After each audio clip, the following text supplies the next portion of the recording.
দর্শক, আমি খান মোহাম্মদ রুমেল স্বাগত জানাচ্ছি সম্পাদকীয়তে। আজকের বিষয় কেমন হলো নির্বাচন, আর এ নিয়ে আলোচনার জন্য আমাদের স্টুডিওতে উপস্থিত আছেন ডক্টর মিজানুর রহমান, উপাচার্য, জগন্নাথ বিশ্ববিদ্যালয়, আছেন মুনিরা খান, প্রেসিডেন্ট, ফেমা, এবং আবু আলম শহীদ খান, সাবেক সচিব, গণপ্রজাতন্ত্রী বাংলাদেশ সরকার।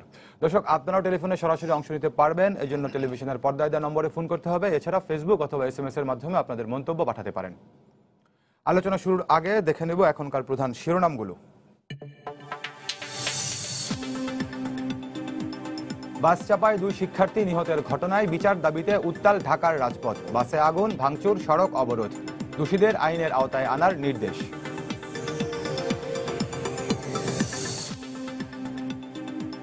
বঙ্গবন্ধু স্যাটেলাইট 1-এর মাধ্যমে দেশের আর্থসামাজিক অবস্থার পরিবর্তন ঘটবে বললেন প্রধানমন্ত্রী। গাজীপুর ও রাঙামাটির গ্রাউন্ড স্টেশন উদ্বোধন।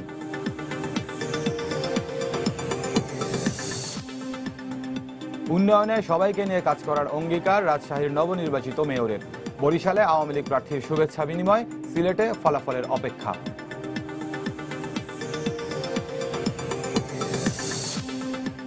সিরাজগঞ্জে বিদ্যুৎ স্পৃষ্ট হয়ে 8 জনের মৃত্যু, আশঙ্কাজনক অবস্থায় একজনকে হাসপাতালে ভর্তি।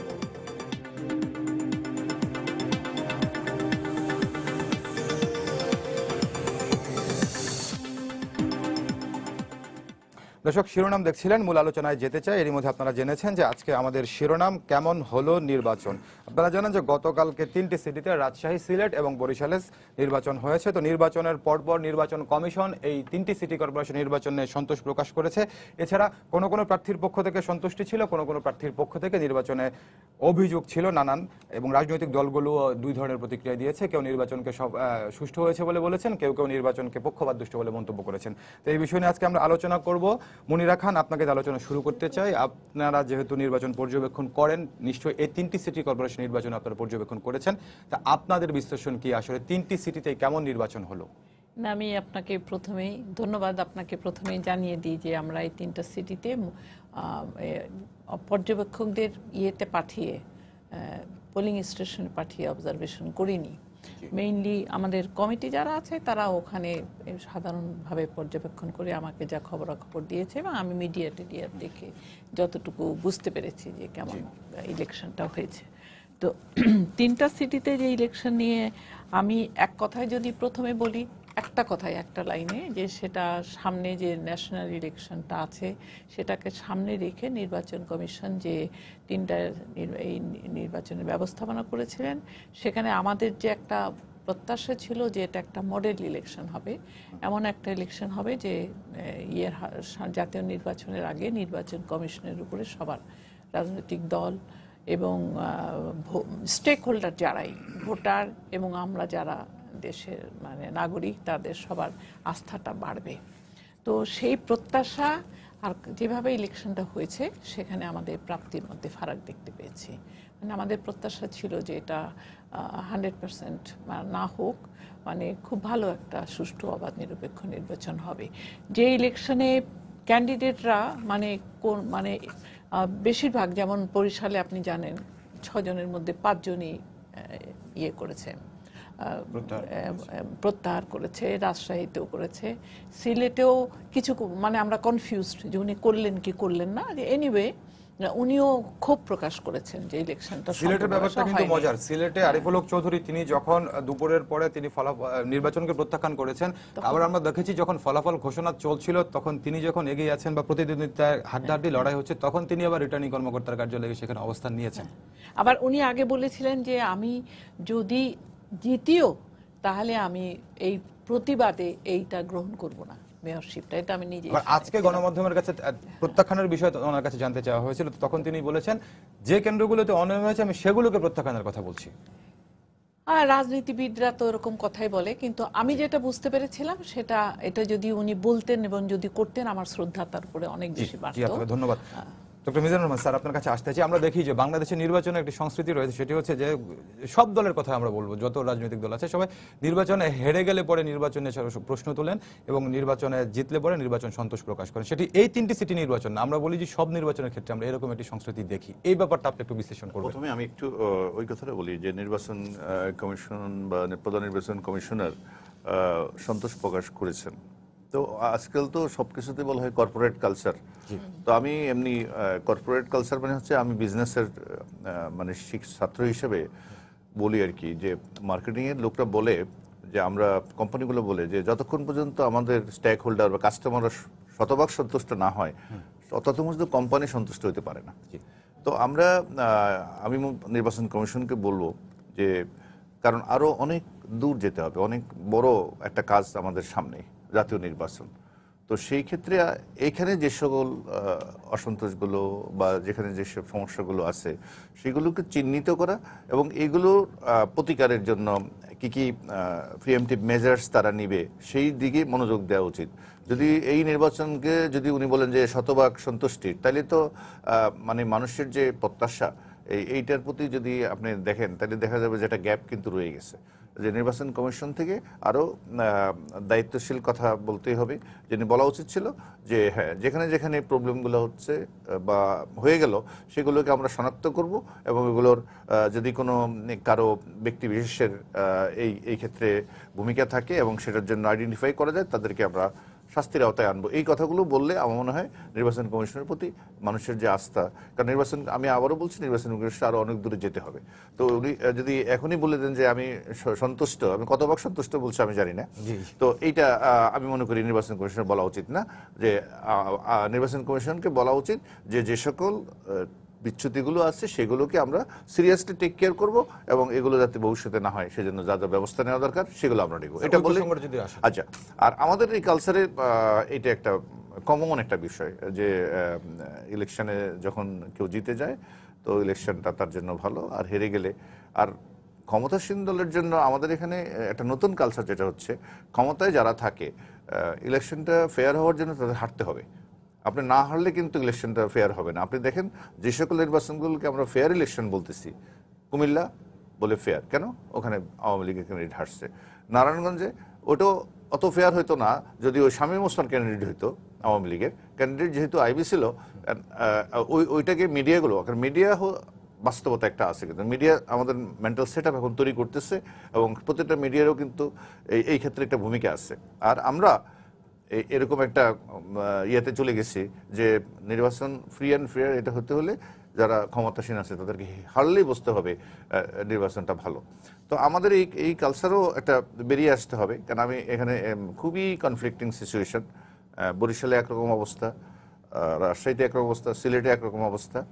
তো যেটা আমি বলবো এই নির্বাচন ভালো হওয়ার জন্য সবচেয়ে বেশি যেটা দরকার সেটা হচ্ছে রাজনৈতিক যে প্রতিদ্বন্দ্বী দলগুলো এদের জোরালো অবস্থান, কেন্দ্রীয় অবস্থান, যেটা বরিশালে তো একেবারে কয়েকদিন আগের থেকেই ছিল না। আপনি যেই ক্যান্ডিডেট তার উনি বাসার থেকে সকাল 9টা যদি বের হন, এর আগের দিনও যে নির্বাচনের আগের দিন কি হয়, আমরা তো নির্বাচন পরিচালনার সাথে জড়িত ছিলাম, কেন্দ্রগুলোতে সেট করে দিতে হবে, তাদের খাওয়ার ব্যবস্থা করতে হবে, টাকা পয়সা দিতে হবে, সব কেন্দ্রে কেন্দ্রে এজেন্ট, এই কোনো আয়োজন তো বরিশালে ছিল না, আয়োজন কোনো কিছুরই ছিল না। বরিশাল থেকে আসলে নির্বাচন থেকে উড্র হওয়ার যে ব্যাপারটা এটা ওই দিন ঘটে নাই। আয়োজন ছিল না স্যার আপনি বলছেন, আবার যাদেরকে বলছেন আপনি আয়োজন ছিল না যাদের, তারা বলছেন যে তাদের আয়োজন করার মতো অবস্থায় ছিল না। না সেটা তো অবস্থা যদি না থাকে সেটা কেন ছিল না সেটা আরেক ব্যাখ্যা, কিন্তু যে সকল ডিটারেন্টগুলো নির্বাচনকে ভালো করার জন্য খুব ইফেক্টিভ, এর মধ্যে একটা হচ্ছে কেন্দ্রে সকল দলের উপস্থিতি অবস্থান।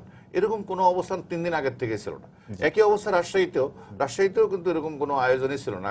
কোথাও যে মানে প্রতিপক্ষ জোরালো অবস্থান এটা নিবে, আপনি পুলিশ দিয়ে বা নির্বাচন কমিশনকে ক্ষমতায়ন করে আপনি ভালো ইলেকশন করতে পারবেন না, কোনো সময় করতে পারবেন না যদি জোরালোভাবে আপনার কর্মীরা, আপনার দলীয় লোকরা যদি কেন্দ্রের একটা সুদৃঢ় অবস্থান না নেয়।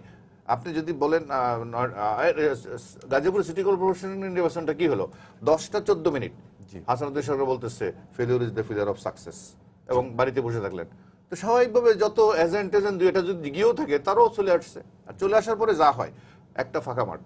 তখন বিভিন্ন দুর্বৃত্ত, বিভিন্ন রকমের ইন্টারেস্ট গ্রুপ আছে, সরকারকে বিব্রত করা, ওয়ার্ড কমিশনারদের মধ্যে দলাদলি, সবকিছু মিলিয়ে একটা মানে এমন একটা অবস্থা সৃষ্টি হয়, এটা কোনো আইন শৃঙ্খলা রক্ষাকারী বাহিনীর পক্ষে আসলে নিয়ন্ত্রণ করা সম্ভব থাকে না। স্যার ধন্যবাদ। স্যার আপনি যেটি বলছিলেন না যে আয়োজন ছিল না, তো আয়োজন যে ছিল না সেই না থাকার দায়টা আসলে কার, রাজনৈতিক দলগুলোর নাকি নির্বাচন কমিশনের, এই বিষয়টা আপনার কাছে আমি আসবো। একটু আবু আলম শহীদ খান আপনার কাছে যেতে চাই।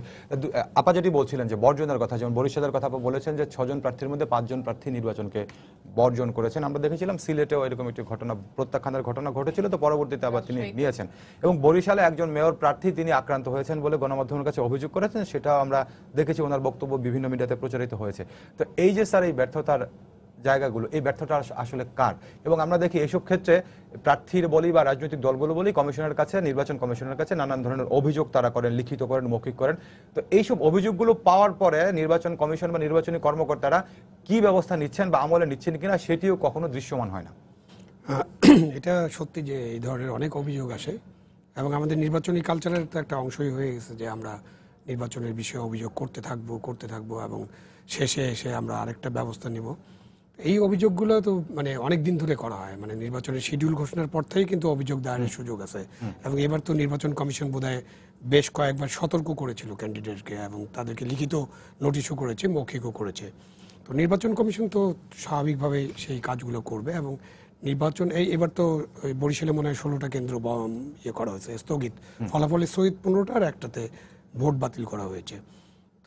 দুইটা সিলেটে 2টা কেন্দ্র বন্ধ আছে এখনো, যদিও ওই কেন্দ্র দিয়ে আর রেজাল্টটা নতুন রেজাল্ট হবে না, যেটা আমরা জানি যে বিএনপি প্রার্থী ওখানে বিজয়ী হবেন বা হয়তো ইলেকশন হবে, এটা নাম কাওয়াস্তে একটা ইলেকশন হবে, কারণ ডিফারেন্সটা এত কম যে 2টা কেন্দ্রের যে প্রার্থী আছে, ভোটার আছে। এখন যে অভিযোগটা পাওয়া যায় সেই অভিযোগের ব্যাপারে একটা কঠোর ব্যবস্থা নেওয়া প্রথম থেকেই এটা কিন্তু একটা কাজ, এটা একটা সাংবিধানিক দায়িত্ব। এখন আমাদের দেশে নির্বাচন কমিশনের অনেক অসুবিধার মধ্যে কাজ করে। নির্বাচন কমিশনের বিশাল বাহিনী নেই যেটা দিয়ে নির্বাচন করবে, এবং পৃথিবীর কোথাও এরকম বাহিনী নেই। পৃথিবীর সবখানে নির্বাচন কমিশন ছোট থাকে এবং নির্বাচনটা হয়। যেসব দেশ উন্নত সভ্য সেসব দেশেও নির্বাচন হয়, ওখানে এত বেশি জোরালোভাবে হয়তো জালিয়াতির অভিযোগ, ভোট স্ট্যাম্পিং কেন্দ্র থেকে। এবার আমি ইয়েতে ছিলাম, কানাডায় ছিলাম, তখন অন্টারিও প্রদেশের নির্বাচন হলো। তো ওই ইয়ার ভিতরে আমি কোনো পোলিং এজেন্ট কাউকে দেখি নাই। আমি আমার মেয়ের সাথে গেছিলাম, মেয়ে ভোট দিতে গিয়েছিল, তো সে বললো যে তুমি একটু দেখতে পারো এখানে নির্বাচন কেমন হয়। বাইরেও কোনো ভিড় ছিল না, স্টেশনটা খুঁজে বের করতে হলো এবং ওখানে কোনো পোলিং এজেন্ট ছিল না। একটু থামাবো, আপনার কথা রিলেটেড একটা প্রশ্ন আছে মনে হয় দর্শকের। জি দর্শক, আপনার পরিচয় দিয়ে প্রশ্ন করুন। আসসালামু আলাইকুম, আমি কামরুজ্জামান লাবলু নাটোরের লালপুর থেকে বলছি। আমার প্রশ্নটা হচ্ছে, বিগত দিনের কোন সরকারের আমলে এই এত সুন্দর ভোট কি হয়েছে যে ভোটে একটি মানুষেরও প্রাণহানি হয়নি? সেই ভোটটাকে আপনারা বিতর্কিতমূলক আলোচনা কেন করছেন, এটা আমি 3 জন আলোচকের কাছে এই প্রশ্নটা রাখতে চাই। আসলে তো এর চাইতে ভালো নির্বাচন কোন সরকারই করতে পারেন। জি ধন্যবাদ আপনাকে দর্শক। জি আবু আলম শহীদ খান, যদি দর্শকের কথার প্রশ্নটাকে প্রথম যোগ উত্তর করে হচ্ছে যে এখানে আমরা কেউ বসি নেই এই জন্য যে আমরা একটা নির্বাচন, সেই নির্বাচনটা ভালো মন্দ এই আলোচনা আমরা এখনো যাইনি এবং আমরা এটাকে বিতর্কিত করার চেষ্টা করছি না। ওনার এটা মতামত যে একজনও নিহত হয় নাই, খুন হয় নাই বা মারা যান নাই, এই জন্য এই নির্বাচনটা সবচেয়ে ভালো নির্বাচন হয়েছে। এটা একটা কোয়ালিটি। একটা ভালো নির্বাচনের অনেক কোয়ালিটি থাকে, অনেক কিছু মিলে একটা ভালো নির্বাচন। সুতরাং একজনও মারা যায়নি, এইটার কারণে কোনো নির্বাচন খুব ভালো হয়েছে এটা বলা যাবে না। এটা হলো ওনার প্রশ্নের উত্তর। আমি যেটা বলছিলাম যে আমাদের পোলিং এজেন্ট, তারপরে আমাদের কেন্দ্রের বাইরে জমায়েত করা, ভোটের স্লিপ দেওয়া, বিভিন্নভাবে নির্বাচনের কাজটা হয়ে থাকে। এখন যে পার্টিগুলো প্রার্থী হয় এবং নির্বাচন কমিশন যাদের উপর নির্ভর করে, প্রশাসন, পুলিশ, এবং এই ক্ষেত্রে কয়েকশো প্রিজাইডিং অফিসার ছিলেন, কয়েক হাজার আপনার পোলিং অফিসার ছিলেন, সব মিলে আনসার ছিল, বিজিবি ছিল, পুলিশ ছিল, সবাই মিলে, এবং যে দলগুলো নির্বাচনে আছে সবাই মিলে যদি সহযোগিতা না করে এবং সবাই মিলে যদি চেষ্টা না করে, তাহলে ভালো নির্বাচন করাটা নির্বাচন কমিশনের পক্ষে খুবই কঠিন কাজ। তো নির্বাচন কমিশন কি করতে পারে? এরকম সহযোগিতা করবে না এবং আমরা চুপচাপ বসে থাকবো, এটাও নির্বাচন কমিশন করতে পারে না। সেই জন্য নির্বাচন কমিশনের দায়িত্ব হলো প্রথম থেকেই যে কোনো অভিযোগ আমলে নেওয়া এবং এটার ব্যাপারে একটা কঠোর ব্যবস্থা নেওয়া। এখানে দেখা গেছে যে নির্বাচন কমিশনের পক্ষ থেকে সেই ধরনের ব্যবস্থা নেওয়ার ক্ষেত্রে কিছু অভিযোগ আসছে যে তারা সেই ব্যবস্থাটা নেন নাই, যেটা মিজান সাহেব বললেন যে তারা যদি বলে দেন আমরা সন্তুষ্ট, তাহলে তো যেসব অভিযোগ আসছে এবং যেগুলো মিডিয়াতে আসছে, এখন বিষয়টা হচ্ছে যে আগে 30 বছর আগে 25 বছর আগে অভিযোগ লিখে দিতে হতো, লিখিত অভিযোগ যেত, তারপরে তারা কমিশন দেখতেন, দেখে হয়তো একটা ব্যবস্থা নিতেন। এখন তো লিখিত অভিযোগ যাওয়ার কোনো প্রয়োজন নাই। এখন ম্যাস মিডিয়া আছে, বিশেষ করে প্রিন্ট মিডিয়া আছে, ছবি আছে, কথা বলে, এবং ভিডিও আছে, আপনাদের চ্যানেল ছিল। এর মধ্য দিয়ে তো অনেক অনিয়মের চিত্র ফুটে উঠেছে, যেটা আজকে সারাদিনে বা গতকালকের নিউজ পেপারগুলো দেখলে এবং আপনাদের টিভি যা দেখিয়েছে, 71 টিভি, অন্যান্য টিভি, সব টিভিতে দেখিয়েছে কোথায় কোথায় কি অনিয়ম হচ্ছে। তো এনাফ এভিডেন্স যোগ করে দেই, নির্বাচন কমিশন, প্রধান নির্বাচন কমিশনার তিনি সন্তুষ্টির পাশাপাশি এই বিষয়টি যোগ করেছেন যে 18টি কেন্দ্রে অনিয়মের অভিযোগ পাওয়া গেছে, সেখানে আমরা ব্যবস্থা নিয়েছি। 18টি কেন্দ্রে, এখন মানে 3 সিটির টোটাল 18। তারপরে হচ্ছে 16টা, একটা বরিশালে আর 2টা সিলেটে। রাজশাহীতে কোনো অভিযোগ পাওয়া যায়নি, কিন্তু ওখানে তো অভিযোগ আছে, তাই না? অভিযোগ আছে। আমি ইমরান খানের বক্তব্য শুনছিলাম এই পাকিস্তানি নির্বাচনের পরে। পাকিস্তান আমার কোনো প্রিয় দেশ না, পাকিস্তান হচ্ছে এমন একটা দেশ যে দেশের সাথে আমাদের যুদ্ধ করতে হয়েছে। বাট ইমরান খানের বক্তব্য যখন শুনছিলাম, তো উনি একটা সাদামাটা টেবিলের উপর বসে একটা বক্তব্য দিচ্ছিলেন, এবং কোনো লিখিত বক্তব্য না, হয়তো আপনিও দেখে রাখবেন, ইনারাও দেখে রাখবেন। আমি দেখেছি। ওইখানে খুব সাদামাটাভাবে উনি বলছেন যে কি করতে চান উনি। অনেক স্বপ্নের কথা আছে, সেটা আলোচনায় গেলাম না। নির্বাচন বিষয়ে একটা চমৎকার কথা উনি বলেছেন যে গত নির্বাচনে 2013 সালের নির্বাচনে নির্বাচন কমিশনের কাছে 400 অভিযোগ জমা হয়েছিল, এবং ইমরান খানের দাবি ছিল সবার কাছে, সব রাজনৈতিক দলের কাছে এবং সরকারের কাছে, যেহেতু মুসলিম লীগ সরকার ছিল, উনি বলছেন ভাই 4টা, ওনার বলার ভঙ্গিটা এরকম ছিল, 4টো খোল দো, মানে 4টাকে বিবেচনা করেন, 400-র মধ্যে অন্তত 4টা বিবেচনা করেন। তো 4টা বিবেচনা করলে কি হবে, যে ভুল ত্রুটিগুলো আছে সেখান থেকে নির্বাচন কমিশন বেরিয়ে আসতে পারবে। উনি এই প্রসঙ্গটা আনলেন কেন, যে মুসলিম লীগ বলছে নির্বাচনে ব্যাপক কারচুপি হয়েছে, সেনাবাহিনীর হস্তক্ষেপ ছিল, পিপিপি এটা বলেছে, অন্যান্য দলও এটা বলেছে। তো উনি বললেন ঠিক আছে, যার যা অভিযোগ আছে আসেন, সব খুলে দেবো, আমি খোলার পক্ষে। এখন আমার দেশে নির্বাচন কমিশনের কাছে এটাই একটা বক্তব্য হতে পারে একজন নাগরিক হিসেবে, আমার অভিযোগ যা আছে একটু খুলেন, দেখেন এবং জানান যে অভিযোগ ঠিক ছিল কি বেঠিক ছিল। আর যদি অভিযোগ ঠিক থাকে তাহলে ব্যবস্থা নেন, কারণ আপনাদেরকে আরো বড় বড় কাজ করতে হবে। যেটা মিজান সাহেব ইঙ্গিত করলেন যে সামনে জাতীয় নির্বাচন আছে, 300 আসনের একটা নির্বাচন হবে, যেটা দিয়ে দেশের ক্ষমতার পরিবর্তন হবে। হয়তো এই দলে, যে দল এখন ক্ষমতা আছে তারাই হয়তো আসবেন, বাট ওই নির্বাচনটা কিন্তু ক্ষমতা পরিবর্তনের নির্বাচন, মসনদ পরিবর্তনের নির্বাচন। আর সিটি কর্পোরেশনের নির্বাচন বা মিউনিসিপ্যালিটি নির্বাচন, উপজেলার নির্বাচন বা স্থানীয় সরকারের যে কোনো প্রতিষ্ঠানের নির্বাচন কিন্তু ক্ষমতা পরিবর্তনের নির্বাচন নয়।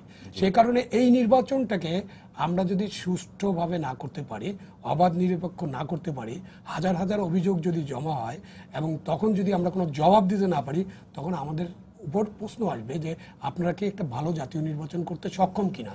এই প্রশ্নের উত্তর তখন আমরা দিতে পারবো না। স্যার ধন্যবাদ। মনিরা খান, আপনার কাছে আবার আসছে, দর্শকের যে প্রশ্নটি সেটি কিছুটা উত্তর আবু আলম শহীদ খান দিয়েছেন। তিনি বলে, দর্শক যেটি প্রশ্ন করেছে কেউ নিহত হয়নি সে কারণে ভালো নির্বাচন বলছেন, আর তিনি বলছেন, আবু আলম শহীদ খান বলছেন যে এটা হচ্ছে একটি কোয়ালিটি। তা আপনারা যদি নির্বাচন পর্যবেক্ষণ করেন, একটি ভালো নির্বাচনের যে মোটামুটি কি কি মাপকাঠি আপনারা বিবেচনা করেন? আমরা যদি বলি এটা মানে ফ্লড ইলেকশন না, সুষ্ঠু অবাধ নিরপেক্ষ, তাহলে সবচেয়ে প্রথমে যেটা চিন্তা করি যে ভোটাররা অবাধে তাদের ভোটটা দিতে পারলো কিনা, আইন শৃঙ্খলা পরিস্থিতিটা সেখানে কেমন ছিল, এবং নির্বাচন কমিশনের যারা কাজ করবে তারা সেখানে সম্পূর্ণ নিরপেক্ষ ছিল কিনা, এবং যে কোনো অভিযোগের সঙ্গে সঙ্গেই যদি তখনই সেখানে সেটা তাৎক্ষণিক ব্যবস্থা নেওয়া হলো কিনা, কিংবা সেই অভিযোগটাকে গ্রহণ করা হলো কিনা। দেখেন, এই লোকাল গভর্নমেন্টের ইলেকশন আর জাতীয় ইলেকশনের মধ্যে কিন্তু একটু তফাৎ আছে। আগে তো অনেকই ছিল তফাৎ, যেটা সম্পূর্ণভাবে স্থানীয়, আর এখন যেটা পার্টির ব্যানারে যাওয়ার পরে এটা একটু অন্যরকম ক্যারেক্টারের ভেতরে এসে গেছে। কারণ সাধারণত আপনার স্থানীয় ইলেকশনগুলি আগে যেটা হতো সেটা প্রার্থীর উপরে লোকে নজর দিত বেশি, যে প্রার্থী তাদের জন্য কি কি করবে।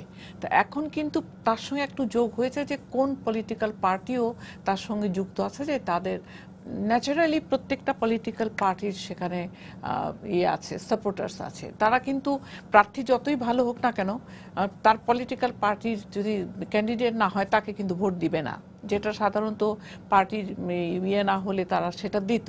তো এখন কিন্তু ক্যারেক্টার অনেক বদল হয়ে গেছে। আমরা যখন প্রথম ইলেকশন 96-এর থেকে দেখা শুরু করেছি, তখন ম্যানিপুলেশন, আমি বলবো যে ইলেকশন দুরকম, তো একটা ম্যানেজ করা, একটা ম্যানিপুলেট করা।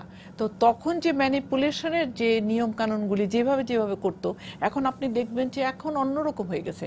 তখন আমরা দেখতাম জাল ভোট, লম্বা দাঁড়িয়ে আছে জাল ভোট দিচ্ছে একজনের একজন, তখন তো ভোটারের ছবি ছিল না, তখন প্রচুর জাল ভোট হতো। তারপরে শেষ পর্যন্ত কিছু না হলে ব্যালট বক্স ছিনতাই হতো, ব্যালট বক্স ধরে নিয়ে চলে যেয়ে 10টা ফেলে দিত, এখানে সেখানে পরে খুঁজে পাওয়া যেত। এখন কিন্তু এরকম না। এখন আপনি দেখবেন, যেটা আমরা কালকে সারাদিন দেখেছি, যে ব্যালট পেপারের মধ্যেই আগে সিল মারা, এইভাবে ধরে ধরে আজকে আমি দেখলাম সিল মারা এবং কয়েকজন মিলে সেটা ভাঁজ করে করে করে করে আগেই মানে ভরে ভরে বাক্সে ভরে দিচ্ছে। এটা অন্যরকম কায়দা, কিন্তু এই ম্যানিপুলেশনটা কিন্তু একদম অন্যরকম, অভাবনীয়, মানে এটা ভাবা যায় না যে এরকমও করা যেতে পারে।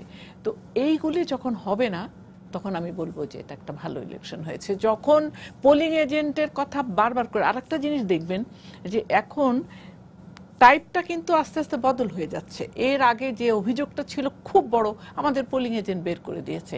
এবার কিন্তু অভিযোগ নিয়ে কেউ মাথায় ঘামাচ্ছেন, আপনি খেয়াল করে দেখেন। এবার অভিযোগটা কি হচ্ছে, যে আগের থেকে বাক্স বোঝাই করে মানে ভোট দেওয়া হচ্ছে, কিংবা এক একজন।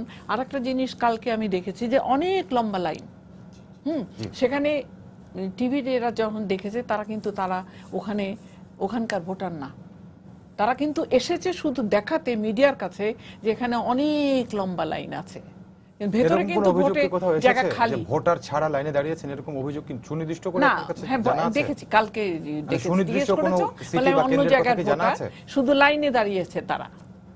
আইদা তারা জাল ভোট দিতে এসেছে, না হলে তারা লম্বা লাইনে দাঁড়িয়ে আছে, মানে দেখাচ্ছে যে সুনির্দিষ্ট অনেক কোনো ভোটার। সিটি বা কোনো নির্দিষ্ট কোনো কেন্দ্রের কথা কি আপনার জানা আছে? আমার কাছে লেখা আছে ইংলিশ সব, কিন্তু এখন খুঁজে বের করতে পারবো না। ধন্যবাদ আপনাকে। এটা স্যার, আপনার কাছে আসতে একাত্তরেরই চাই, দেখানো। বর্জনের কথা তোমরা শুনলাম। গতকালকে আরেকটি বিষয় হয়েছে যে রাজশাহী সিটি কর্পোরেশন নির্বাচনে বিএনপির মনোনয়নে যিনি নির্বাচন করেছেন মোসাম্মদ হোসেন বুলবুল, তিনি 11:30 থেকে শুরু করে 4টা পর্যন্ত একটি কেন্দ্রে অবস্থান নিয়েছেন। তার অভিযোগ ছিল যে ওই কেন্দ্রটিতে মেয়র প্রার্থীর ব্যালট শেষ হয়ে গেছে। তো এরপরে তিনি নিজেও তার ভোটটি কিন্তু শেষ পর্যন্ত দেননি। তো এই যে তার এই অবস্থান নেওয়াটাকে, এটাকে কেউ কেউ বলছেন নীরব প্রতিবাদ, আবার আওয়ামী লীগের পক্ষ থেকে বা বিভিন্ন রাজনৈতিক মহল থেকে যেটা বলা হচ্ছে যে এটি নির্বাচনকে প্রশ্নবিদ্ধ করার জন্য করা হয়েছে এবং শেষ পর্যন্ত তিনি ভোটটি দেননি। এই ব্যাপারটি স্যার আপনি কিভাবে দেখেন? দুটি দিকে বিবেচনায় নেবেন, নীরব প্রতিবাদ বলছে কেউ, আবার কেউ বলছে যে প্রশ্নবিদ্ধ করার জন্য করেছেন। আমার ওটা তো আসলে সেই ভালো বলতে পারবো। আমি একটু বলে নিই, এই যে প্রশ্ন করতে যে প্রশ্নটা করলো, এটাকে আমার মনে হয় কিছুটা গুরুত্ব দিতে হবে। আবুল আলম শহীদ ভাই তো আছেন, উনিও বিভিন্ন সময় নির্বাচনের দায়িত্ব পালন করছেন। আমাদের দেশে ইউনিয়ন কাউন্সিল ইলেকশন থেকে আরম্ভ, যদি পাকিস্তান আমল থেকে ধরেন, মানে কোনো নির্বাচন নাই যেখানে মানুষ হতাহত হয়নি, আর বিশেষ করে শত শত লোক উপজেলা নির্বাচনে। তো একটু ক্রেডিট তো দিতেই হবে। আমরা যদি বলি যে আইন শৃঙ্খলা রক্ষাকারী বাহিনী গিয়ে শুধু দোষারোপই করলাম, আমি মনে করি এই ক্রেডিটটা দিতে হবে যে আপনি এত বড় বড় নির্বাচন, সিটি কর্পোরেশন, গাজীপুরের মতন বিশাল একেবারে গ্রামে শহরে মিলে বিশাল যে, এবং বস্তি, শিল্প এলাকা, মাদকের এলাকা, এর মধ্যে কিন্তু একটা প্রাণহানির ঘটনা ঘটেনি, একটা বোমাও মারেনি। এবং আপনি যে কোনো ইউনিয়ন কাউন্সিল নির্বাচনে দেখবেন যে দাঙ্গা হাঙ্গামা পোস্টার, এই ঘটনা কিন্তু ইলেকশনের সময় ঘটে নেই কিন্তু। এবং নির্বাচন কমিশন আমরা যেটা আগের থেকে যে কাজগুলো হয়তো করতে পারতো, এগুলোতে আমি তেমন কোনো ত্রুটি দেখি না। আসলে প্রবলেম হয় কি, ইলেকশন একটা যুদ্ধ, কিন্তু যুদ্ধক্ষেত্রে ওই সেন্ট্রাল কমান্ডের কোনো আসলে কর্তৃত্ব থাকে না, ওখানে ফিল্ডে যে থাকে, সেটা ফিল্ডে যারা থাকে পুলিশ। আসলে যত কথাই আমরা বলি না কেন, নির্বাচন কমিশনের যে প্রিজাইডিং অফিসার, পুলিং অফিসার, এটা ইত্যাদি ইত্যাদি, তাদের কারো সক্ষমতা নাই নির্বাচনের এইসব জিনিস ঠেকাইতে। যদি সদল বলে এসে কেন্দ্র দখল করার চেষ্টা করে, ওয়ানলি এটার আইন শৃঙ্খলা রক্ষাকারী বাহিনী, আসলে ফিল্ড লেভেলে থাকে পুলিশ। তো আমি দেখেন একটা জিনিস খেয়াল করেন, অত কিছু নাকি টিভিতে দেখাচ্ছে, মিডিয়াতে আসছে, কোথাও আপনি একটা ইভেন ফেসবুকে কোথাও দেখছেন যে পুলিশ অথবা অন্য দলের লোকরা আরেক দলের এজেন্টকে বের করে দিচ্ছে, এরকম কোনো দৃশ্য কি দেখছেন গত 2 দিনে কোথাও, বা আপা কি দেখছেন কোথাও বের করে দিচ্ছে? না, হয় নাই। নো, আসলে কোনো অন্যভাবে যাই তো নাই। কেন্দ্রে রাজশাহীতে যেটা শিওল বড় সবচেয়ে বড় কেন্দ্র যেটা স্কুল, সেখানে আসলে কোনো এজেন্টে যায় নাই। শিরুল, হ্যাঁ, তো এরকম আসলে আপনি বলেন এরকম যদি কাউকে বের করে দিত, এগুলো কোনো না তাহলে তো দেখা কোনো না কোনো ক্যামেরায় তো উঠতো। মোবাইলের তো 10 কোটি এখন ক্যামেরা আছে। এইটা এই যে যায়নি বলতেছে আর এটাকে বলতেছে বের করে দেওয়া, এই দুইটার মধ্যে কিন্তু একটা বিরাট একটা গ্যাপ আছে। তো এটা আমাদের আর মিডিয়াতে অনেক সময় আপনি দেখেন এই যে শত শত লোক এই নির্বাচনের সময় agent, polling agent, presiding officer, pulling officer, এর মধ্যে কেউ যে এইগুলো দেখানোর জন্য, অর্থাৎ এরকম ব্যালট পেপারে সিল দেওয়া, এবং আমি দেখলাম তাকাই আছে ক্যামেরার দিকে আর ওই সিল দিচ্ছে, এরকম ছবি একটা প্রথম আলোতে দেখলাম। তো প্রথম আলোটা তো অনেক পত্রিকার কিন্তু এরকম লোক সেট করা থাকে যে তুমি সিলটা দিবা আর আমি ফটোটা উঠাবো, এই ঘটনাও কিন্তু আছে। সেগুলোর বাস্তবতা কিন্তু স্বীকার করতে হবে যে একজন ক্যামেরার দিকে তাকে পোজ দিচ্ছে সিল মারার জন্য, এটা কখনোই হইতে পারে না। এটি আমি আবার বলছি, মিডিয়ায় কিছু বাস্তবতা তৈরি করে, এবং সেগুলো যে অনেক সময় ম্যানিপুলেট না, ম্যানিপুলেশন হয়নি এটা বলবো না, কিন্তু আমি আবারও বলি যে এই ঘটনাগুলো, এরকম ঘটনা কিভাবে ঘটলো, এটা যদি ঘটে 20% কমিশনের বা ওখানে যারা দায়িত্ব তাদেরই দায়িত্ব, যে ক্যামেরা দাঁড় করাই রাখছে এবং ক্যামেরাতে স্টিল ফটো উঠাবে আর এই সিল দিবে, তার মানে হচ্ছে এটা তো বোঝাই যাচ্ছে যে এটা এই ফটোটা পরবর্তী পর্যায়ে নির্বাচনকে প্রশ্নবিদ্ধ করার জন্য একটা ম্যানুফ্যাকচার্ড একটা ফটোগ্রাফ এটা। কারণ আর সবচেয়ে আমি বেশি জোর দিই, এই আমাদের নির্বাচনী আইনে কোথাও পুলিং এজেন্ট থাকার বাধ্যবাধকতা নাই, কিন্তু পুলিং এজেন্ট থাকতেই হবে এমন কোনো আমার আইনে নাই।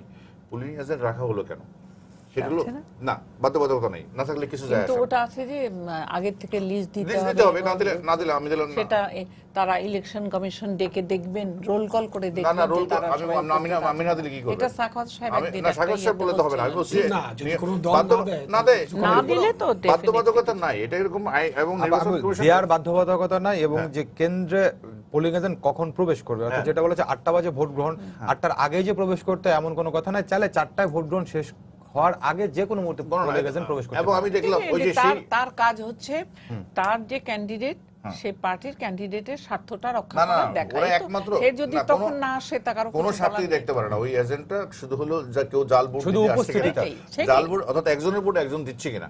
তো এখন একজনের ভোট একজন দেওয়াটা এখন আর অত সোজা না, যদি সবাই মিলে কোনো প্রার্থীর হয়ে ভোট কেন্দ্রের মধ্যে সহায়তা করার তো না না সবাই মিলে যদি একজোট না হয় আমি তো ওখানে, সেটা আগেই অর্থাৎ বললাম ওই যে এখন ওইভাবে হয় না। ওই সেন্টারের মধ্যে যদি সবাই জাল ভোট একমত হয় না না। হয়, পুলিশ থেকে আরম্ভ করে প্রেসিডেন্ট সবাই একমত না হলে কিন্তু জাল ভোট দিতে পারবে না, কারণ জাল ভোট দেওয়ার ইয়েটা নেই, ছবি আছে সবাই।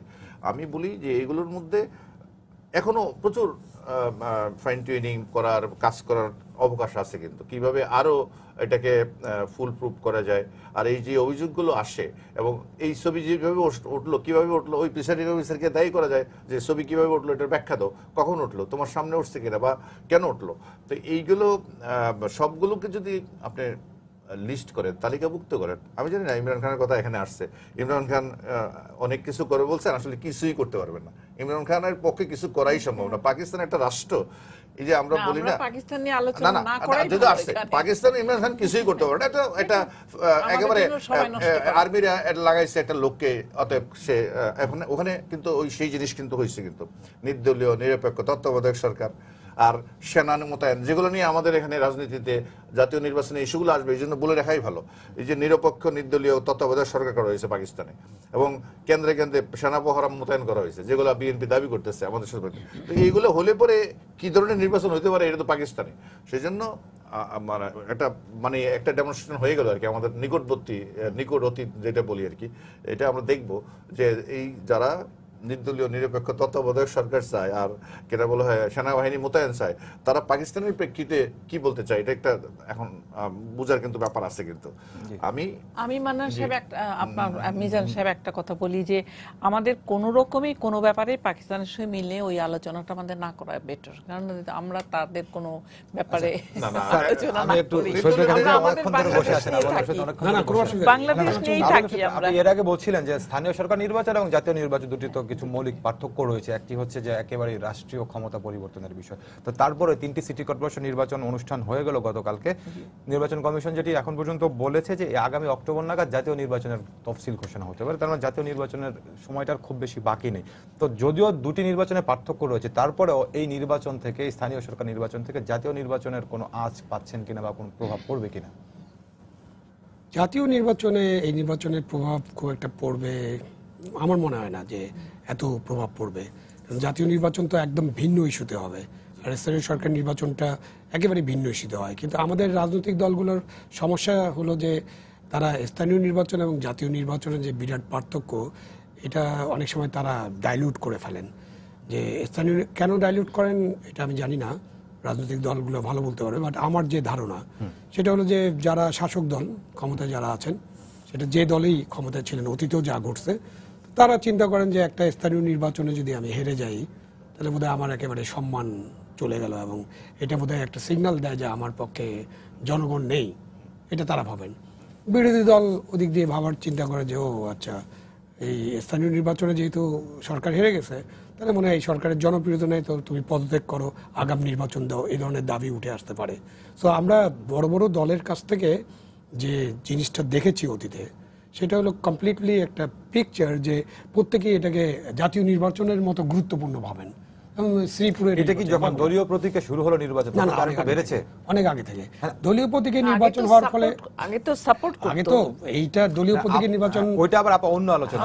আপনি যেটি বলছিলেন যে এক সময় স্থানীয় সরকার নির্বাচনগুলোতে আমরা দেখেছিলাম ব্যক্তি ইমেজের একটা বিষয় ছিল, তো এবার থেকে হয়তো বা কিছুদিন আগে দলীয় প্রতীকে হচ্ছে, কিন্তু দলীয় প্রতীকে হওয়ার আগে পর্যন্ত কিন্তু প্রতীক অন্যটা ছিল, কিন্তু কোন দলের কে প্রার্থী সেটা কিন্তু মানে এটা একেবারে ইউনিয়ন পরিষদের চেয়ারম্যান লেভেলও মিডিয়াই এগুলো আবিষ্কার করে, এবং আমরা খুব তাড়াতাড়ি জেনে যাই যে নির্বাচনের পরে এতজন আওয়ামী লীগ সমর্থক, এত বিএনপি, এখন পর্যন্ত যেমন কাউন্সিলর পদে কিন্তু দলীয় মনোনয়ন তারপরে আমরা বের করে ফেলতে পারবো। কারণ হলো যে এই মিডিয়া জানে বা স্থানীয় লোকজন জানে কে কোন দল করে। আমাদের তো দল তো এখন তো আন্ডারগ্রাউন্ড পার্টি থেকে নির্বাচন কেউ করছে না, বা কেউ হয়তো ইন্ডিপেন্ডেন্ট করে, বাকিরা সব দলের প্রার্থী। সুতরাং আমাদের স্থানীয় নির্বাচন বলেন আর যে নির্বাচন বলেন, এটা দল ভিত্তিক হয়ে থাকে। মার্কা আসছে বলে যে বিশাল কোনো পরিবর্তন হয়ে গেছে এটা না। হ্যাঁ, মার্কা একটা রোল প্লে করতেছে, কেন আমি এতদিন মার্কা ছাড়া দল করতাম, এখন মার্কা নিয়ে দল করতেছে, এটা সব লেভেলে যেতে পারে।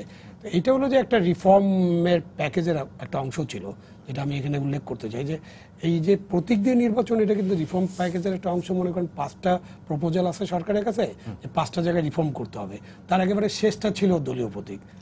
তো সরকার কোনো কারণে ওই একেবারে নিচেরটা গ্রহণ করেছেন, উপরেগুলো গ্রহণ করেন। যেমন উপরে সবচেয়ে বড় প্রপোজালটাই ছিল যে আমাদের দেশের স্থানীয় সরকার নির্বাচন একেবারে প্রেসিডেন্সিয়াল পদ্ধতিতে হচ্ছে, যেখানে দেশ চলতেছে ওয়েস্টমিনিস্টার পদ্ধতিতে।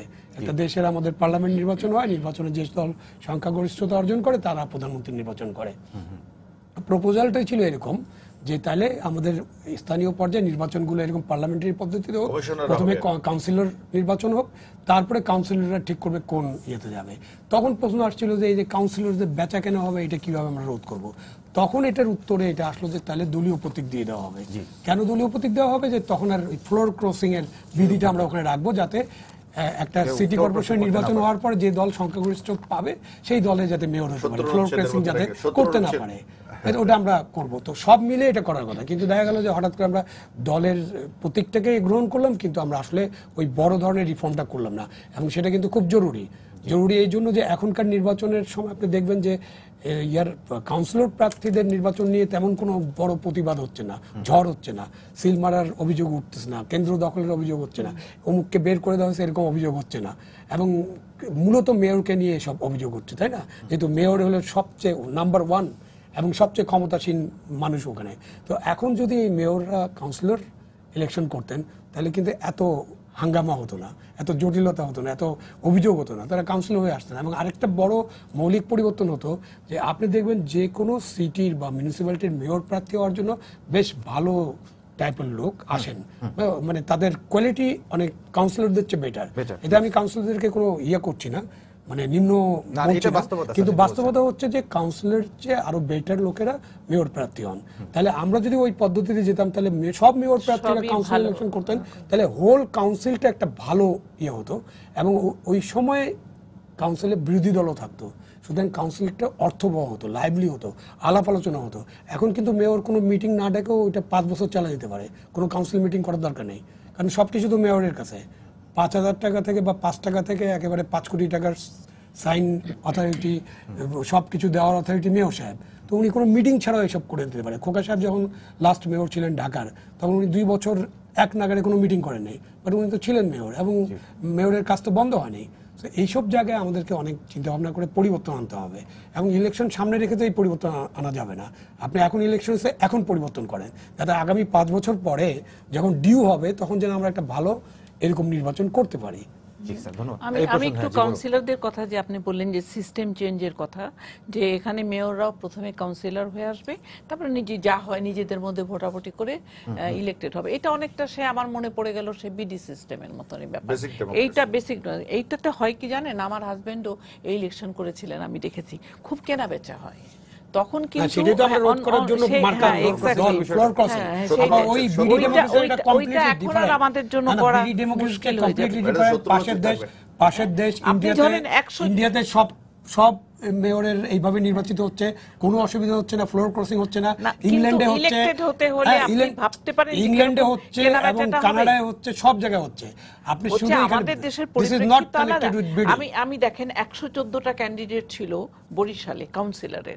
আমরা যে বলছিলাম যে মার্কার ব্যাপারটা, যখন আপনি 114টা কাউন্সিলর থাকে এবং তাদের নানান রকম মার্কা থাকে, তখন আর মানুষের ওই কাউন্সিলররা কোন দল করে না করে এটা কোনো ব্যাপার হয় না। তখন তারা নিজেরাই ভোটারদের যারটা সে উদ্বুদ্ধ করে যে আমাকে তোমরা ভোট দিও। এই জন্য ওখানে গ্যাঞ্জামটাও বেশি হয় না, মারপিটটাও না বেশি না, হয় আপনি না। বর্তমান এটাও হয় ব্যবস্থায় না। যদি ওটা চালু করতে চান, এটা বিডি সিস্টেমের মতো হবে, বেচা কেনা হবে। বর্তমান ব্যবস্থায় চালু করা যাবে না। হ্যাঁ, সেইটাই আমি আপনি বলছি। চালু করতে হলে আমি একদম exactly- গ্রাসরুট লেভেলে পুরোটা চালু করবেন। Exactly। মার্কা থাকবে, দলের মার্কা থাকবে, দলের ভিত্তিতে নির্বাচন হবে। আপনি ইয়াতে কলকাতা এত সিটি করে কিন্তু কলকাতায় মারপিট হয় কি মারপিট হোক না, মারপিট হলে কোনো অসুবিধা না, নেই, না, মারপিট আমার- ডেমোক্রেসি। কিন্তু আমি একটা জিনিস বলি, আপনি যে বলছেন 114 জন আর মানুষ দেখে, লোক দেখে, ব্যক্তিদের, এটা তো কিন্তু ঘটে না। আমি আবার ইলেকশন কমিশন রেজাল্ট পাবলিশ হয়ে যায়, তখন কিন্তু আবার মিডিয়াগুলো বলতে যে কমিশনারদের মধ্যে 38 জনের মধ্যে আওয়ামী লীগ 30 জন- সমর্থিত হ্যাঁ, ছিল আর কারণ হয়েছিল। ওরাই হচ্ছে।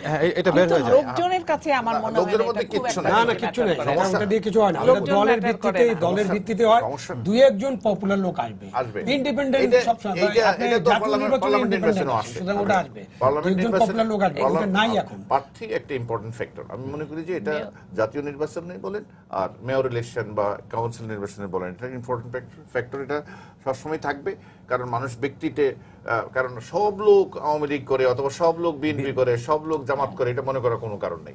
Always you will get that 25 to 30% লোক আছে তারা যারা কোনো তারা পার্টি করে ওইভাবে দলীয় সক্রিয় কর্মী না, বাট বিবেচনা করে। তো সেই ক্ষেত্রে অবশ্যই পার্টিরও পলিসিগুলো দেখে পার্টি লেভেলে তারা কি করতে চায়, উন্নয়ন টুন্নয়ন, এগুলো তো স্বাভাবিক, প্লাস লোকটাকে। তো যার কারণে সবগুলো রাজনৈতিক দলেরই উচিত যে এই প্রার্থীর যে গুণগত মানটা এটা মেনটেন করা, শিক্ষাগত মান, এইসব ব্যাপারগুলো তো আছেই। কিন্তু আর আমি বলছি যে আমাদের এখানে বড় একটা সমস্যা হচ্ছে, স্থানীয় সরকার উন্নয়নের কাজগুলো করবে আর এমপি সাহেবরা ঢাকায় পার্লামেন্টে আইন প্রণয়ন করে, ওনাদের কিন্তু আর কোনো কাজ নাই। এইটা কিন্তু আমাদের ভোটার কি জানে, এটা ভোটার তো এমপি সাহেবের কাছেও রাস্তাঘাট চায়, উপজেলা চেয়ারম্যানের কাছেও রাস্তাঘাট চায়, আর সাহেবের কাছে হ্যাঁ, ভোটারদের আপনাকে কমিট করতে হবে। আপনি যদি বলেন যে আমি পার্লামেন্টে গিয়ে আপনাদের জন্য ভালো ভালো আইন করব, আইন প্রণয়ন করব, এই দিয়ে কিন্তু আপনাকে ভোট দিবে না। আপনাকে বলতে হবে আপনি কটা স্কুল পাকা করবেন, কটা রাস্তা করবেন, এইগুলো হলো, অর্থাৎ আমাদের যারা ক্লায়েন্ট বা কাস্টমার ভোটার, তাদের আসলে তাদের ইয়েটা মানে তাদের প্রাপ্যটা কি বা তারা কি চায়, এই জিনিসগুলো কিন্তু তারা দে আর নট ক্লিয়ার। আর আমাদেরও হোল সিস্টেমের মধ্যে এগুলো ক্লিয়ার করারও আসলে কোনো সুযোগ নেই। আমরা দেখতে পাচ্ছি সমস্ত উন্নয়ন ডেভেলপমেন্টের মধ্যে এমপি সাহেবরা ইনভলভ। একসময় তো জেলা কিনা কোঅর্ডিনেটর নাকি জানি করছিল না, মন্ত্রী বানাইছিল বোধহয়, মন্ত্রীর দায়িত্ব দিয়েছিল, জেলা পরিষদের দায়িত্ব দিয়ে তাদেরকে মন্ত্রীর পদমর্যাদা গেল, চেয়ারম্যান জাতীয়। হ্যাঁ, তো পদবি ছিল চেয়ারম্যান। এর করার মধ্য দিয়ে এটা দিয়ে মনে হচ্ছে আরো বেশি করে, অর্থাৎ মানে আইনসভা আর স্থানীয় সরকার, এই দুটার মধ্যে যে ডিফারেন্স, এটা আমাদের মানসিকতার মেন্টাল সেটআপের মধ্যে জিনিসটা নাই। আমরা দুটাকে গোলাই ফেলছি। আর এমপি সাহেবরাও ওই আইন প্রণয়ন থেকে বেশি সময়, আপনি যখন দেখবেন পার্লামেন্টে যখন কোনো একটা বিষয় নিয়ে ডিবেট হয়, ওই ইস্যুটা অর্থাৎ অর্থাৎ পার্টিকুলার যে যে আইনটা নিয়ে কথা হচ্ছে বা যে বিলটা নিয়ে কথা হচ্ছে এই নিয়ে কোনো কথা হয় না। উনি ওনার এলাকার রাস্তাঘাট, ওনার উন্নয়ন, এই কথাগুলো বলেন। রাস্তার উপস্থিতি দেখলে বোঝা যায় তারা কতটা পার্টিসিপেট করছে। তার মানে দাঁড়াচ্ছে যে আমাদের এই জিনিসগুলো আরেকটু সময় লাগবে। আমাদের তো মানে গণতন্ত্রের বয়স বেশি না, আমাদের পুরো পাকিস্তান আমল তো ওই ইমরান খান টাইপের গণতন্ত্রের মধ্যে পার করতে হলো, এবং বাংলাদেশের 20 বছর আবার ইমরান খান টাইপ যে ইলেকশন বা সামরিক সাপোর্টেড যে ইলেকশন গুলো হয় সেভাবে আমাদের 40 বছরের মধ্যে 20-21 বছর তো এইভাবে চলে গেছে। অর্থাৎ আমাদের গণতন্ত্র চর্চা যেটা, এটা একেবারে বলবো যে অতি সাম্প্রতিক ঘটনা, 15-20 বছরের ঘটনা। এইটার মধ্য দিয়ে আমরা এগোচ্ছি।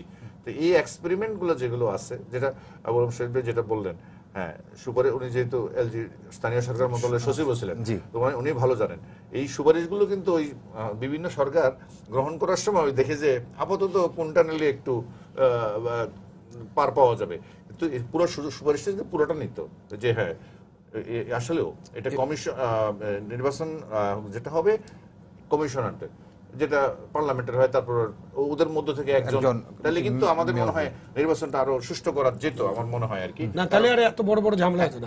আর আবার একটা আরো জবটা দিয়ে দেয় আরো ক্লিয়ার করার জন্য, BD system is completely different, because BD সিস্টেমটা ছিল যে ওই মেম্বার চেয়ারম্যানরা দেশের প্রেসিডেন্ট নির্বাচন করতেন। সো এইখানে তো না, আমি ওইটু অত দূর আমি যাইনি, কিন্তু সেইটার জন্য ওটাকে আমরা বিডি সিস্টেম বলি, যে আমাদের 80,000 ফেরেশতা ছিল, ওইটা আবার আমি এত দূর যাইনি, 40,000 আর ওখানে 40,000। So you buy that. না আবু আলম সাহেব, আমি অত দূর যাইনি, আমি শুধু ওইটুকুতে গিয়েছি যে আপনি কাউন্সিলররা সবাই সমান ইলেক্টেড হলেন, তারপরে তারা নিজেরা চেয়ারম্যান তৈরি করবেন, সেখানে কেনাবেচা হয়। পার্লামেন্টে হতে পারে, পার্লামেন্টে হয় না। না, এটা হবে না। পার্লামেন্টে নিজেরা কি কেনাবেচা করতে পারেন না?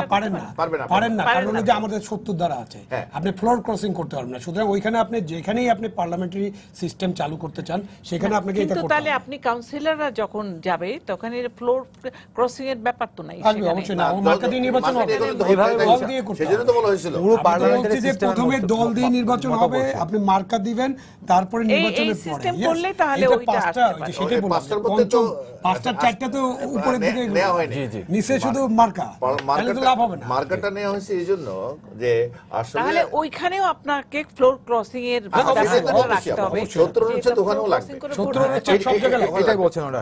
স্যার, আপনার কাছে অন্য একটা প্রসঙ্গ নিয়ে আসতে চাই। আমরা দেখেছি যে স্থানীয় সরকার নির্বাচনগুলোতে তো বিএনপি মোটামুটি অংশ নিয়েছে, সবগুলো সিটি কর্পোরেশন আমরা দেখেছি। তো আমরা দেখেছি যে বিএনপির একক প্রার্থী ছিল, অর্থাৎ জোট থেকে প্রার্থী ছিল না, কিন্তু এই সিলেট সিটি কর্পোরেশনে জামাতের একজন প্রার্থী ছিলেন, 10,000-এর মতো ভোট তিনি পেয়েছেন। তো এই যে শেষ, অর্থাৎ জাতীয় নির্বাচনটা যখন এগিয়ে আসছে, আমরা ধরে নিচ্ছি জাতীয় নির্বাচনের আগে এটাই কিন্তু সবশেষ স্থানীয় সরকার নির্বাচন, এর আগে আর স্থানীয় সরকার নির্বাচনের সুযোগ নেই। তো জামাতকে ছাড়া জাতীয় নির্বাচনকে কেন্দ্র করে নিজেদেরকে একটু বিএনপির কাছে দরকার করে সুযোগ তৈরি করে নিচ্ছে, নাকি জোটের অনৈক্য? না, কোনো অনৈক্য না। কারণ আসলে যত কথাই আমরা বলি না কেন, ইলেকশন শেষ পর্যন্ত Awami League versus rest of the world, এইভাবে ইলেকশনটা হবে। আর আওয়ামী লীগের জোটের সাথে বা যেটাকে আমরা মহাজোট বলি, সেখানে যারা যাবে তারাও নৌকা মার্কা ওই মধ্যেই থাকবে, আর বাকি যারা থাকবে তারা কিন্তু বিরোধিতা করবে। তো এইটা আমার মনে হয় জামাতের একটা কৌশল, বার্গেনিং কৌশল, যে আসলে জামাতের অনেকদিনই একটা বিক্ষোভ এরকম ছিল যে যখন 2014 সালে নির্বাচন হলো,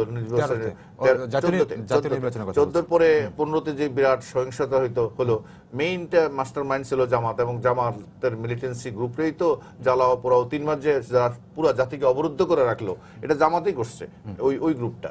কিন্তু জামাতের বক্তব্য হচ্ছে যে আমরা এত তোমাদের এই নির্বাচন সরকারকে ফেলে দেওয়ার জন্য বা এত কিছু করলাম, কিন্তু পরবর্তী পর্যায়ে জামাতের যখন বড় বড় নেতাদেরকে যুদ্ধ অপরাধী হিসেবে ফাঁসি দেওয়া হলো, তখন বিএনপি তাদের ভাষ্য অনুযায়ী যে তেমন বড় কোনো জোরালো ভূমিকা রাখে নাই।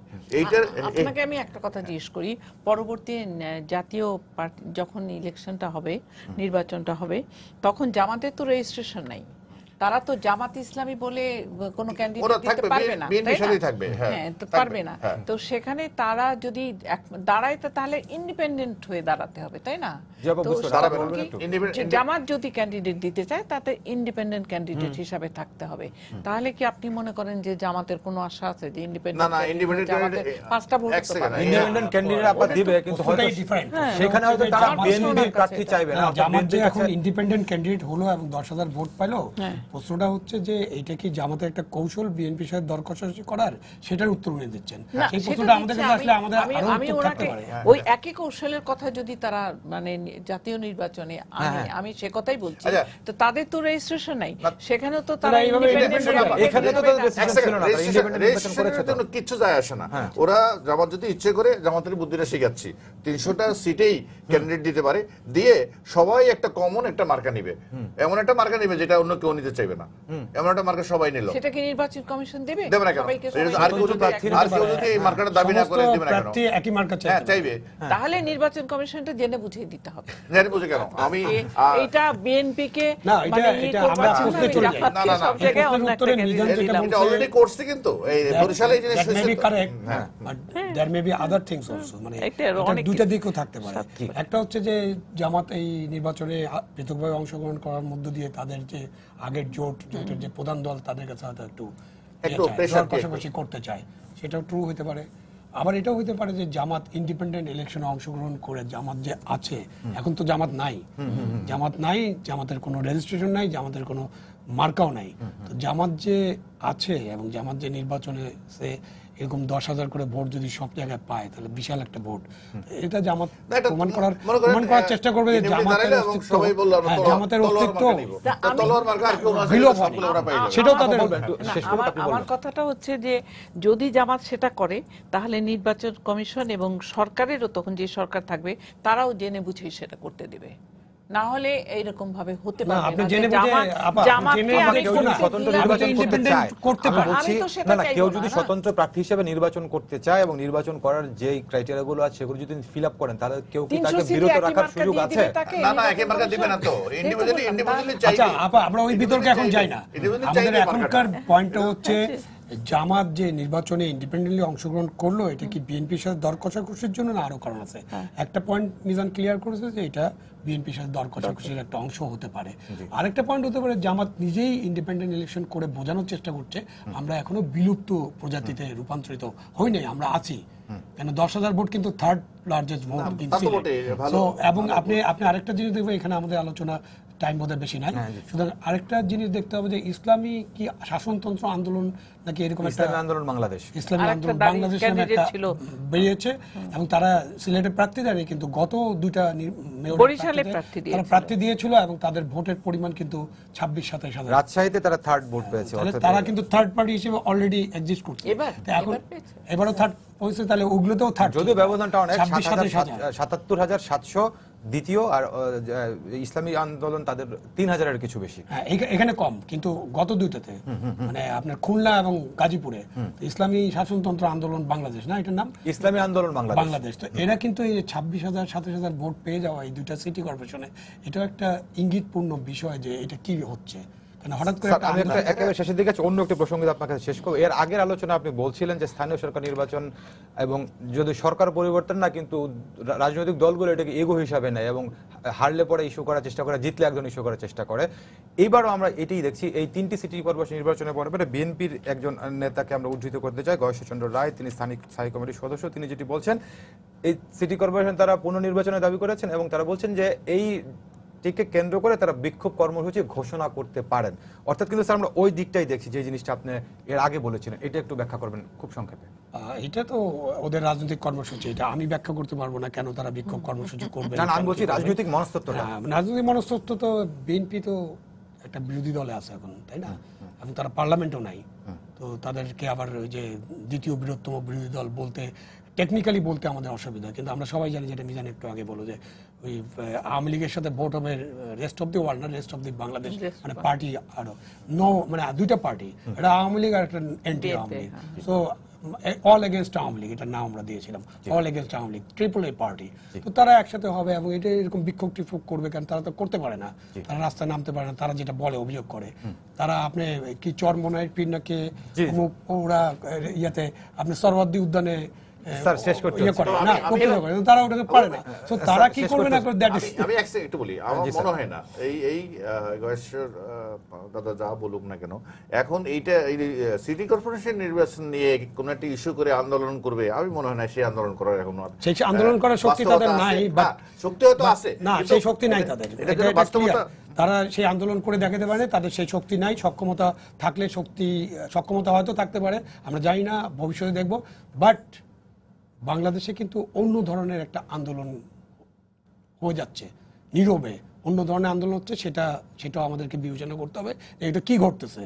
কারণ এই যে ছাত্ররা বিশাল এক আন্দোলন করে ফেললো, এরা কোটা নিয়ে বিশাল আন্দোলন, স্যার শেষ করতে এটা আমাদেরকে চিন্তা করতে আবুল হবে আলম কি শহীদ ঘটছে। খান, মুনিরা খান, ডক্টর মিজানুর রহমান, আপনাদের তিনজনকে অসংখ্য ধন্যবাদ। সবাইকে ধন্যবাদ জানিয়ে শেষ করছি আজকে সম্পাদকীয়। আগামীকাল আবারও দেখা হবে রাত 10টায়। দেখার আমন্ত্রণ রইল। শুভরাত্রি।